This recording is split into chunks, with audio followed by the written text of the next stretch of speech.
Graças e paz, querido. Bom dia, boa tarde, boa noite, boa madrugada. Quem fala aqui é o pastor Fabrício Miranda. Hoje, dia 11 de maio de 2020, continuamos a nossa série de reflexões sobre a Palavra de Deus.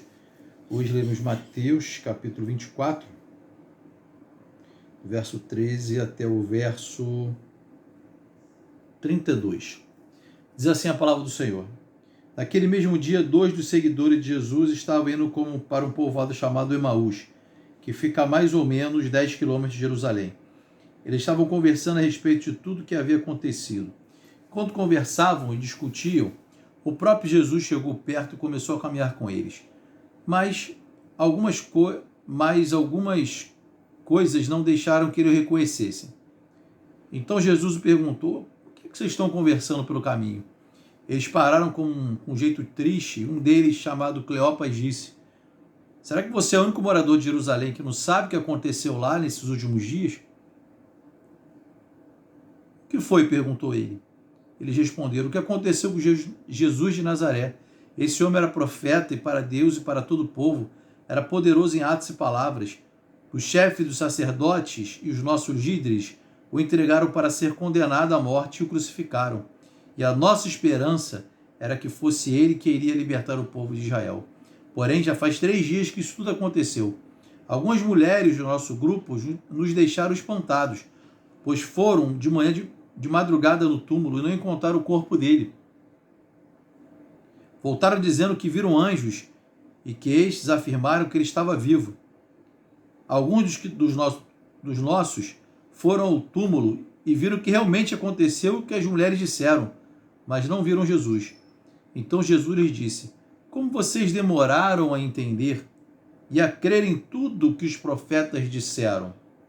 Pois era preciso que o Messias sofresse e assim recebesse de Deus toda a glória."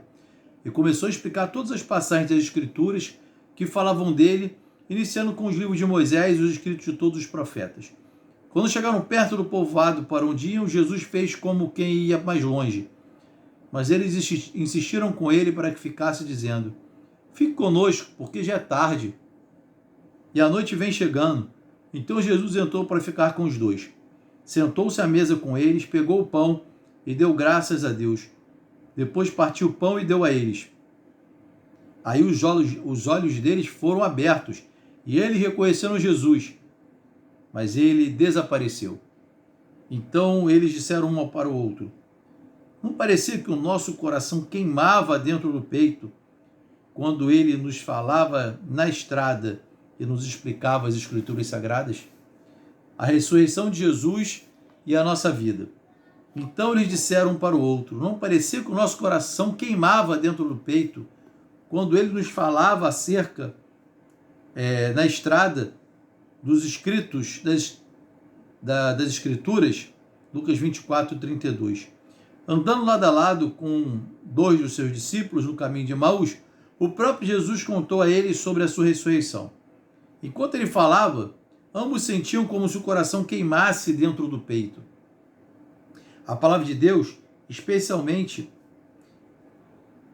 a garantia da ressurreição conquistada por Jesus, ainda faz com que o nosso coração queime em nosso peito. A fé em Cristo nos faz ter tanta segurança, alegria e esperança que nenhuma tragédia do mundo pode comprometê-la. Por isso, seja qual for a dificuldade, a tristeza, a dor, o sofrimento que você está enfrentando ou pode vir a enfrentar, lembrem-se, a ressurreição foi garantida com a vitória de Cristo sobre a morte.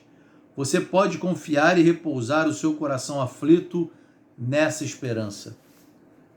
Essa foi a pergunta de um discípulo para o outro e depois para Jesus. Você não sabe, você não ouviu a última notícia? Quantas notícias a gente tem visto de todos os lados? Notícias ruins, notícias boas, notícias que deixam o nosso coração apertado em relação ao futuro, outras notícias que nos trazem até esperança de que tudo isso em breve irá acabar. O fato é que notícias virão, mas nós temos que colocar a nossa esperança em Cristo independente da notícia. Nós temos que pôr a nossa esperança em Jesus, independente da notícia. Sei que muitos têm sofrido, muitos têm passado por dificuldades, mas a nossa esperança está em Jesus. Por isso, o desafio que Deus faz a você essa manhã, essa tarde, essa noite, essa madrugada, mais uma vez, coloque a sua esperança no Senhor. Todas as vezes que colocamos a nossa esperança no Senhor, todas as vezes que colocamos a nossa esperança no Senhor, nós não somos confundidos. Por isso, descanse no Senhor, coloque sua esperança nele, crendo que ele tem o melhor reservado para nós. Querido, que Deus te abençoe, em nome de Jesus.